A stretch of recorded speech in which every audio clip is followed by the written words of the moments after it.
ብዙ ሰዎች በተባበሩት አረብ ኤሚሬትስ በአቡዳቢና በዱባይ መካከል ያለውን ልዩነት አያውቁም። የተባበሩት አረብ ኤሚሬትስ በይፋ አገር በመባል ትታወቃለች። በመካከለኛው ምስራቅ ውስጥ በምስራቅ አረቢያ ባህረ ገብ መሬት ላይ ትገኛለች። ሀገሪቷ 83000 ስኩዌር ኪሎ ሜትር የምትሸፍን ሲሆን ይህም በመጠን ከፖርቹጋል ወይም ኦስትሪያ ጋር ሊወዳደር ይችላል።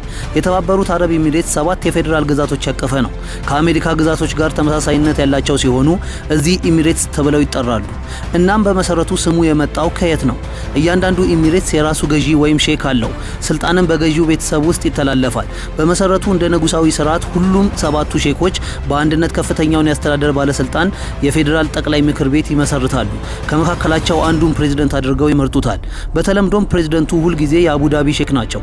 የተባበሩት አረብ ኤሚሬትስ ግዛት 85 በመቶውን የሚሸፍነው ትልቁ ኤሚሬትስ ነው። አቡዳቢ ተመሳሳይ ስም ያለው ኤሚሬትም ከተማም ሲሆን ከተማዋ የአገሪቱ ዋና ከተማ ነች። በሌላ በኩል ዱባይ ሌላ ኤሚሬትስ ናት። በውስጧም ተመሳሳይ ስም ያለው ከተማ አለ። ዱባይ በስካይላይን እና በሜጋ ፕሮጀክቶች ትታወቃለች። ለምሳሌ በዓለም ላይ ካሉት ረጅሙ ሰማይ ጠቀስ ህንጻዎች ቡርጅ ካሊፋ፣ ግዙፉ የዱባይ ሞል፣ የቫቲካን ከተማን የሚያክለው ወይም ሌላው ቀርቶ የሰው ሰራሽ የዘንባባ ቅርጽ ያላቸው የቅንጦት ደሴቶች በመሳሰሉት ታዋቂ ናት።